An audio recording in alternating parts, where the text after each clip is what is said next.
بيبتدي الفيلم بمجموعة من الشباب بتقنع شاب منهم بإنه ينط من ارتفاع عالي في المية علشان يدخل شلتهم. بيشجعوا بطل فيلمنا لاندن وبيطلع معاه علشان ينطوا، لكن بيسيبه ينط لوحده وبيفقد الوعي. فبينزل لاندن يطلعه من المية، لكن حارس الأمن بيطلب النجدة. بيهربوا كلهم وبيجري لاندن آخر واحد فيهم، وعربية الشرطة بتطارده وبتقبض عليه. تاني يوم بيروح لاندن الكنيسة وبتلفت انتباهه هناك بنت بتغني الترانيم. في المدرسة لاندن متجمع مع صحابه، بيسألوا واحد منهم انت ازاي ما اتسجنتش؟ فبيقول لهم حورت عليهم كالعادة. بتيجي جيمي عليهم من بعيد فبيتريقوا عليها وعلى لبسها، وبيقولوا انها بتلبس السترة دي من رابعة ابتدائي. واول ما بتقرب منهم بتقول لها بنت منهم سترة جميلة. بتشكرها جيمي بكل براءة فبيضحكوا عليها. في أوضة المدير لاندن بينكر إنه شرب من أزايز البيرة دي، فبيقرر يعاقبه المدير بإنه يساعد في نظافة المدرسة، وإنه هيدرس للطلبة اللي مستواهم قليل جدا، وهيشارك في مسرحية الربيع. وبيقول له جه الوقت اللي تجرب فيه حاجات جديدة مع ناس جديدة. بيمارس لاندن أعمال النظافة في الأوضة اللي فيها جيمي. بيدخل أصحابه وحد منهم بيتريق عليها فبتقصف جبهته. بيروح لاندن في يوم أجازته المدرسة علشان يشرح لطالب هناك، لكنه بيفشل وجيمي بتاخد بالها. بتحاول تكلمه وهم مروحين في الأتوبيس. بتقوله أنا شفتك مع الولد،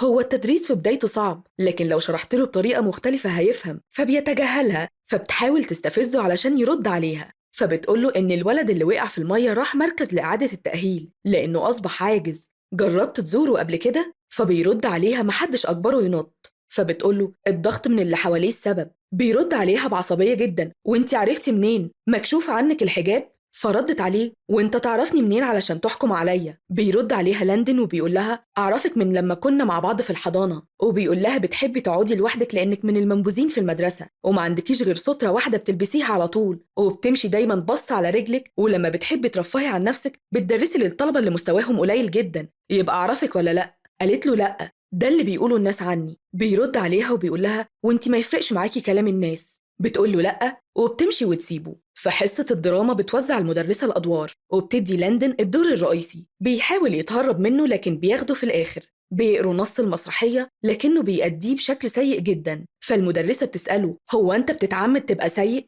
فبيرد عليها بكل برود وبيقول لها لأ، أنا سيء بالفطرة. وبيضحكوا كلهم. بيستنى لاندن صاحبه اللي هيوصله لكن ما بيجيش، فبتعرض عليه جيمي إنها توصله. أثناء ما هي سايقة في الطريق بتقول 42. فبيقول لها انت بتقولي ايه؟ فبتقول له حققت الهدف 42 على قائمتي، ان اصاحب شخص ما بحبوش. فبيقول لها وحاطه هدف زي انك تتحولي لشخص تاني؟ فبتقول له لا، حاطه هدف زي ان اكون في مكانين في وقت واحد. فبيسالها وايه الهدف رقم واحد؟ فبترد عليه وبتقول له ان ده سر. بيقابلها لاندن في المدرسه وبيطلب منها انها تساعده في نص المسرحيه. فبتوافق بعد ما بتذله شويه وبتقول له بس بشرط ما تقعش في حبي. وبيضحك عليها ويقول لها اعتبري حصل. بيروح لها البيت وبتقوله إنها هتطلع تجيب النص من أوضتها. بيتفاجئ بباباها وبيقوله شكرا إنك سمحت لي أجي البيت أتدرب مع بنتك. فبيرد عليه بإنه ما سمحش لأنه مش واثق فيه. أثناء ما لاندن سايق في الطريق بيشوفها داخلة المقابر، فبينزل من العربية وبيروح وراها وبيسألها أنت بتعملي إيه هنا؟ قالت له أنا اللي المفروض أسألك، هو أنت بتيجي تتمشي هنا بالليل لوحدك؟ قالت له ولنفترض. وبتمشي وتسيبه فبيروح وراها. بتطلع تلسكوب وبتبص للسما وبتنده عليه. بيبص في التلسكوب وبيشوف كوكب زحل وبيقول معجزات الطبيعة، مؤمنة انت بالحاجات دي؟ فبتسأله وانت مش مؤمن بيها؟ بيرد عليها يقول لها لأ، العالم مكان سيء. لكن هي بترد عليه وبتقوله من المعاناة بتتولد الرحمة. بتشوفه جيمي في المدرسة واقف مع أصحابه، فبتقوله هنتقابل بعد المدرسة. فبيرد عليها انت بتحلمي. صحابه بيضحكوا عليها فبتمشي وتسيبه. بيروح لها البيت فبتقفل الباب في وشه. بيترجاها تفتح له، فبتطلع وبتسأله عايز ايه؟ فبيستهبل عليها وبيقول لها مش كنا هنتدرب على المسرحية؟ فبتقول له ما تجرب تقرأ أفكاري أنا. وبتدخل وقبل ما بتقفل الباب بتقول له يا خسارة افتكرت إن لسه فيك جانب كويس. بتمر الأيام ولاندن بيتغير، بيتدرب على المسرحية لوحده وبيزور الولد اللي نط في المية وبيعتذر له. بيجي وقت عرض المسرحية وبتخطف جيمي الأنظار بجمالها لدرجة بتنسي لاندن النص، وبيقول لها إنها جميلة وبيحاول يكلمها بعد الحفلة لكنها بتمشي. في المدرسة بيجي لاندن يقعد على ترابيزتها، فبتستغرب وبتقول له المدرسة شايفاك. فبيقول لها عارف إن ده هيضر سمعتي بس أنتي أهم. وبيسألها أنتي بتقري إيه؟ فبترد على سؤاله وبتسكت.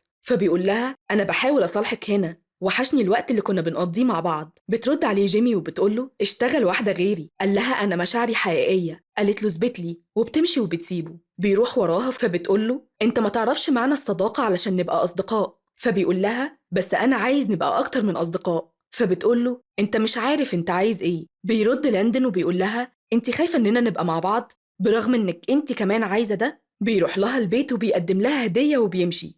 بتفرح بيها جيمي جدا. باباها بيجي بيقعد معاها وبيحذرها منه، لكن هي بتطمنه إن مفيش حاجة بينهم، وبتقوم تعمله العشاء. بتتنمر شلته على جيمي في المدرسة، لكن لاندن بيتخانق وبيقطع علاقته بيهم وبيوديها البيت. بيعرض عليها إن هما يخرجوا سوا، لكن هي بترفض. بيسألها ليه، فبتقوله مش مسموح ليا بالمواعدة. بيروح لاندن لباباها علشان يستأذنه إنها تخرج معاه. بيرفض في الأول، لكن لاندن بيقنعه بإن يثق فيه المرة دي ويديله فرصة. بتلبس جيمي السترة اللي كان جايبها لها هدية، وبعد ما بيخلصوا عشاء بتعرض عليه إن هما يرقصوا. فبيقول لها لاندن إنه ما بيعرفش يرقص، فبتقوله علشان خاطري.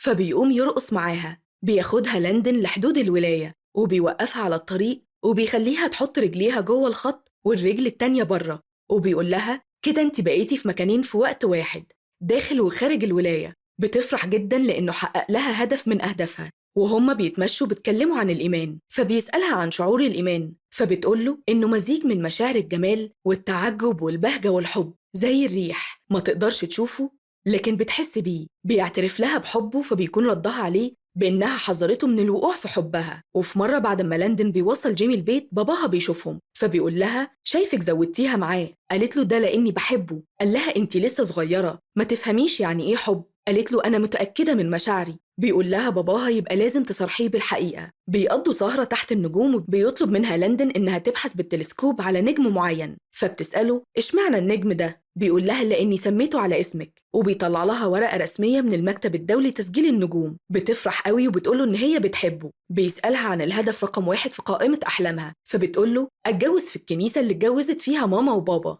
أثناء ما هما بيتمشوا بيسألها لاندن هتقدمي في الكلية إمتى؟ فبتفاجئه بإن هي مش هتقدم. بيستغرب قوي وبيسألها ليه، فبتقوله إنها تعبانة. فبيرد عليها بكل عفوية وبيقول لها تعالي أروحك للبيت. بتفهمه وقتها إنها عندها سرطان الدم بقاله 2 سنين وجسمها بطل يستجيب للعلاج. بيسألها انت ليه معرفتنيش من الأول؟ بتقوله أنا كنت بحاول أعيش طبيعي وبتجنب الناس وراضية عن حالي، ولما ظهرت انت قصادي بقيت مش راضية عن حالي وأنا مش عايزة أغضب ربنا، وبتهرب منه. بيروح لاندن لباباه بعد ما كان رافض يتكلم معاه من سنين وبيطلب منه يساعده، وبيسأله هتعالجها ولا لأ؟ فبيقوله مش لما أعرف حالتها الأول.